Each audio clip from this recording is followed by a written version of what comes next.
Tous, effectivement, ce mardi, nous avons la chance d'accueillir Fardine Amada, maire de Bandaboua, vous l'avez dit, et président des eaux de Mayotte. À ses côtés, Floriane Benhassan, responsable du centre météorologique. Bonjour, bienvenue. Alors, Bonjour. Fardine Amada, en tant que président des eaux de Mayotte, on peut se demander si, tout comme le préfet, vous êtes un privilégié. Êtes-vous épargné par les coupures d'eau? Non, non, non, non. Premièrement, je voudrais d'abord souhaiter bonne heureuse année aux Maoris pour cette année 2023.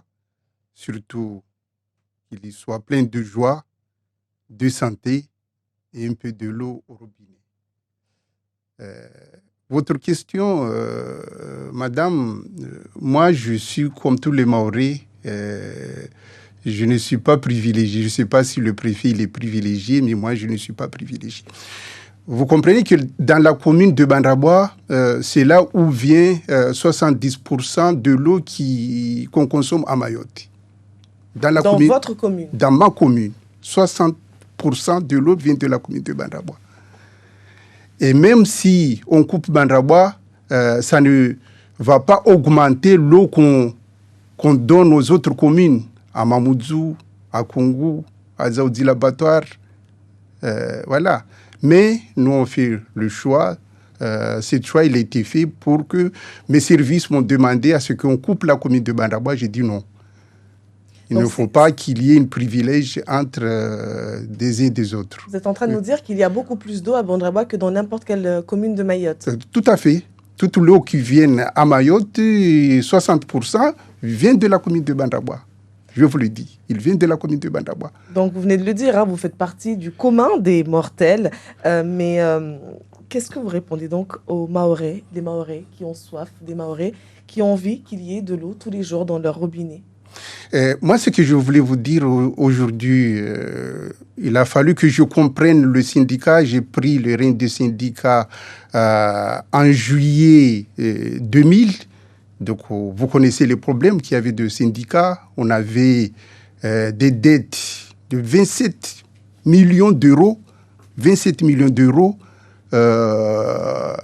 Donc là, il a fallu qu'on essaie de redresser le syndicat avec le service de l'État qui accompagne les partenaires, l'AFD, la CDC qui accompagne le syndicat, le conseil départemental, en l'occurrence l'ancien président qui est parti, M. Sabahadine Ibrahim.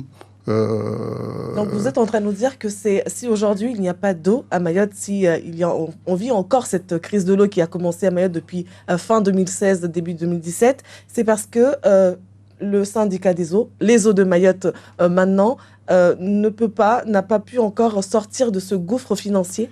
Ce gouffre financier, on n'est pas encore sorti. Parce que là, je voulais vous dire, madame, que les entreprises qui travaillent, qui ont de dettes, qu'on leur doit de l'argent, comment avoir la confiance pour...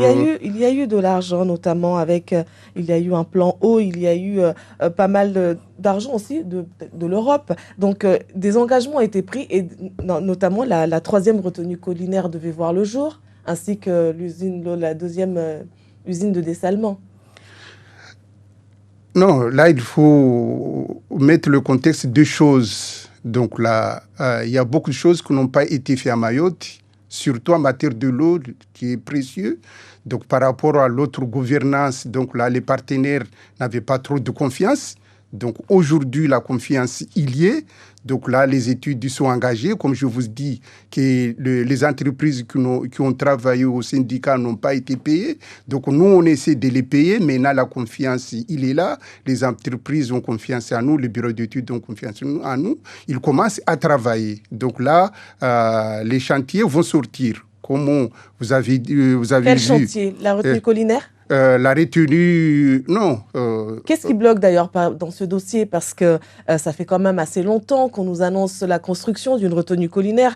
Et il faut aussi le souligner, une retenue, enfin, l'emplacement au Reveni, il y a des propriétaires dessus. Où est-ce que ça en est, ce dossier? Là, le dossier, en novembre 2021, j'ai lancé un DSP. Et le DSP, il a deux phases. Une phase de négociation. Donc là, j'ai engagé l'AFPAM pour négocier avec les propriétaires. Ce n'est pas une seule propriétaire là-bas. Cette étape n'avait pas été faite par l'ancien président des eaux de Mayotte, Moussa Mamadi Bavi. Ça n'a pas été fait. Là, je vous dis, j'ai engagé ça en novembre 2021. Je me souviens en tout cas que nous-mêmes ici, on avait couvert cet événement-là lors d'une signature. En tout cas, c'était une famille, une signature entre les deux parties pour justement permettre le début des travaux. Non, ça fait plus de 100 personnes qui occupent cette parcelle, la superficie pour la retenue collinaire de Roveni. Est-ce que cette retenue collinaire verra le jour un jour? Moi, je suis élu pour ça. Moi, cette retenue collinaire... Ça fait 2 ans déjà que votre équipe est en place. Moi, les prévisions, le planning que j'ai avec les partenaires, la DEAL et la préfecture, donc il va sortir en 2032. En 2032. En 2032. En 2032. D'ici là, que font les Mahorais? Le Mahorais continue de souffrir? Non, on essaye de trouver des solutions palliatives en attendant. Quelles solutions proposez-vous? Les solutions que je propose au jour d'aujourd'hui, c'est les forages? Les forages. On a 2 forages. On a un forage à Malamani qui va sortir en novembre 2023. Qui va nous donner 600 mètres cubes d'eau. Un autre forage à Kaweni qui va nous donner 500 mètres cubes d'eau. Et puis, l'usine de dessalement de Petite Terre qui va nous donner 1700 mètres cubes d'eau d'ici novembre. Vous parlez de quelle usine? L'existante ou celle qui devait voir le jour? Celle qui devait voir le jour. Et ce sera quand? Donc, vous avez déjà une date pour... Je vous dis, novembre 2023. 2023? Là, novembre 2023. Donc, troisième retenue collinaire? Troisième, il y aura une autre retenue collinaire qui sera faite à Bouyouni. À Bouyouni. À Bouyouni. Donc là, les études ont commencé. Donc là, on espère que les travaux vont commencer en 2028. Mais là, l'eau qu'on attend aujourd'hui, c'est là l'eau que je vous dis là. Si on arrive à avoir le forage que je vous dis de Malamani, le forage de Kaweni et l'eau de dessalement de la Petite Terre, donc là, les Mahorais vont un petit peu souffler. Moi, ce que je voulais dire... Mais il faut attendre novembre 2023. Novembre 2023. Novembre 2023. Donc les tours d'eau vont continuer jusqu'à la fin de l'année. Là, le problème qui se pose... j'en ai entendu parler un petit peu ici, c'est la démographie à Mayotte qui galope. Au jour d'aujourd'hui, ce qu'on produit, on produit 27 000 mètres cubes jour. La consommation aujourd'hui, il est de 42 000 mètres cubes jour. Mais la démographie, monsieur, ce sont des choses qui peuvent être anticipées. On sait très bien que les installations, le réseau existant, ça ne date pas d'aujourd'hui. Là, les réseaux existants sont insuffisants. Les captages sont insuffisants. Les bassins sont insuffisants. Donc, il faut compter sur quoi? Sur l'eau. D'ailleurs, je me tourne vers vous, Madame Ben Hassan, donc je rappelle que vous êtes responsable du centre météorologique. Est-ce qu'on aura de l'eau? Est-ce qu'il va pleuvoir cette année? Eh bien, le début de saison est déjà déficitaire. Donc, on part déjà sur une saison qui ressemble beaucoup à 2016-2017, pour ceux qui s'en rappellent. Donc là, début de saison des pluies déficitaire, et pour cette fin de saison des pluies, là, fin janvier, début février, on sera plutôt sec par rapport à la normale, c'est-à-dire qu'il va pleuvoir, mais un peu moins que d'habitude. Et on espère qu'on arrivera à revenir à des pluies plus normales sur la fin de saison des pluies. Ça veut dire concrètement qu'à l'heure actuelle, on s'inquiète un petit peu de la capacité de recharge de nos aquifères souterrains, de nos rivières et également de nos retenues collinaires, parce que si je ne me trompe, pour l'instant, elles n'ont pas amorcé leur période de recharge. On est toujours en train de vider. À quel niveau sont-elles, celles de Dzoumogné et celles de Kombani? Aujourd'hui, Dzoumogné, il est à 23%. Dzoumogné à 23%. Kombani, 25%. Là, très critique, là. Très critique. Donc aussi, d'ici janvier, il n'y a pas de pluies. Donc là, les coupures vont augmenter parce que les retenues seront vides. Mais là, après, c'est le porte-monnaie des Mahorais. Vous réalisez, monsieur, à quel point la vie est chère en ce moment avec l'inflation qui est partout, en France, partout, dans le monde, en tout cas, c'est ce qui se profile. Donc, vous imaginez à quel point le porte-monnaie des Mahorais va souffrir parce qu'au final, il faudra aller acheter des bouteilles d'eau au magasin. Ou est-ce que vous avez prévu des compensations, une aide?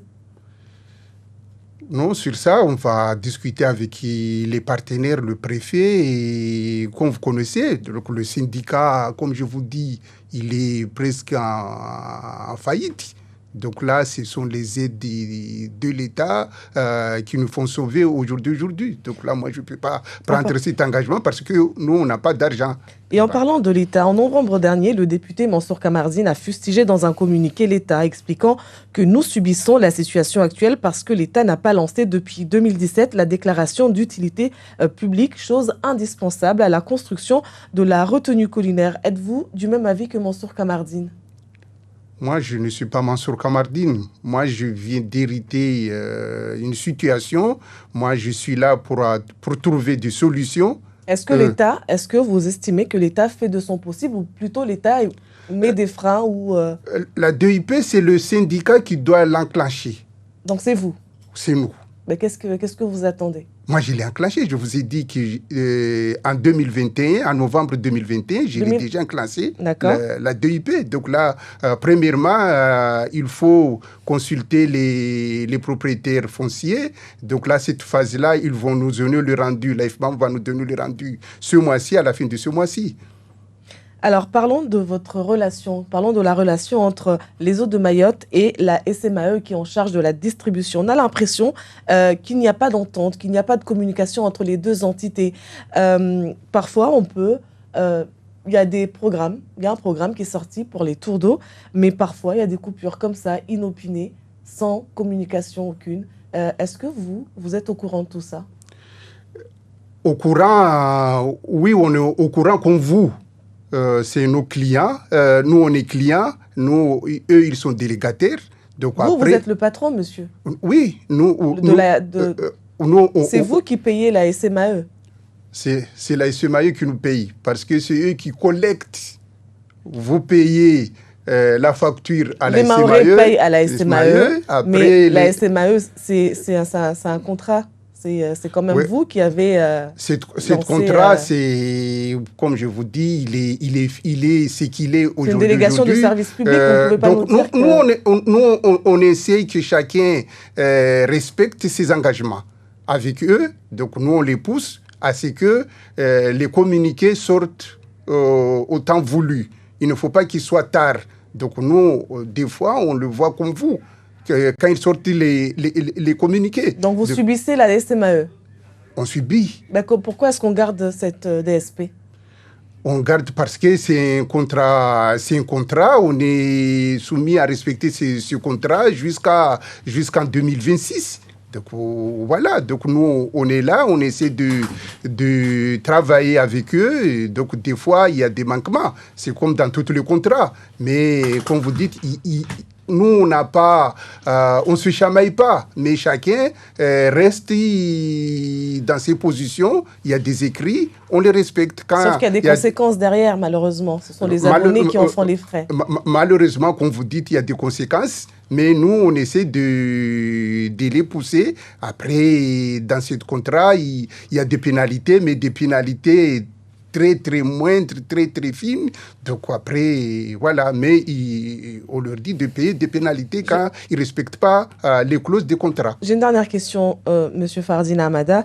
Savez-vous qu'il y a des endroits à Mayotte, je vais prendre l'exemple de ce quartier lotissement à Kanikeli, des abonnés qui peuvent passer une semaine sans que l'eau ne coule dans leur robinet, tout simplement parce qu'ils vivent en hauteur. Est-ce que c'est normal ? C'est pas normal. Le problème qui se pose à Kanikeli, j'en profite pour remercier le maire de Kanikeli, surtout le premier adjoint de Kanikeli, qui m'appelle 24 heures sur 24. Le problème de Kanikeli, moi je l'ai suivi comme vous. J'ai participé en tant que président de Zone de Mayotte à ce qu'on trouve des solutions à Kanikeli. Là, c'est vrai. Le problème, c'est que le citerne qui est à Kanikeli par rapport au lotissement, le citerne est le plus bas que le lotissement. Quand le citerne n'est pas rempli, donc il y a une partie de la population de Kanikeli qui n'a pas d'eau. Donc on essaye, après le citerne de Kanikeli, il alimente aussi la commune de Bouini, une partie de la commune de Bouini. Quelle solution alors? La solution, c'est que moi j'ai demandé à mes techniciens là-bas si on ne pourrait pas faire en sorte de ne pas couper la commune de Kanikeli. Mais après... ce n'est pas une question de débit parce que si les personnes... Non, ce n'est pas une question de débit, c'est une question de refoulement. Il faut que le citerne de Kia Kanikeli, il soit rempli en totalité pour que les gens qui sont au lotissement aient de l'eau. Parce qu'il y a la crise d'aujourd'hui, donc tirage, on tire beaucoup parce qu'on sait qu'on va couper. Donc, aussitôt qu'on remplit cette citerne, il y a un tirage. Après, ceux qui sont en bas reçoivent de l'eau et l'autre qui sont en haut, ils ne reçoivent pas de l'eau. Donc, on essaie de trouver une solution technique. Mes techniciens vont me proposer quelque chose là en sortant d'ici. Je vais aller au bureau pour que les gens qui sont en hauteur puissent avoir de l'eau. Mais cette situation, je suis comme vous. Mais en tant que président, on ne me laisse même pas une minute respirer. À chaque fois qu'il y a un problème là-bas, le maire m'appelle beaucoup, le premier adjoint, et même il y a une partie de la population qui connaissent mon numéro, m'appelle. Et sur ce dossier-là, moi, je suis à 200% avec le maire de Kanikeli. J'avais dit que c'était la dernière question, mais je me permets juste une toute petite question. La CADEMA, donc la mairie de Mamoudzou et celle de Dambéni, souhaitent se détacher de vous, des eaux de Mayotte. En tout cas, la partie investissement. Est-ce que vous pouvez vous permettre de perdre cette contribution qui est près de 350 000 € annuels? Non, moi, en tant que président CE, qui nous ont délégué cette compétence, donc ils ont le droit à tout moment de le prendre. Donc vous accepterez? Mais après, comme je vous dis, il faut qu'on assume les conséquences. Il faut qu'on sache, si toutes les communes de Mayotte fassent comme ça, on sait que l'eau, c'est une compétence communale. La gestion, ça va toujours rester aux eaux de Mayotte, mais on vous parle des investissements parce que ça traîne lorsque les communes ça va toujours ensemble. Quand vous faites des canalisations, il faut qu'à un moment donné, vous amenez de l'eau.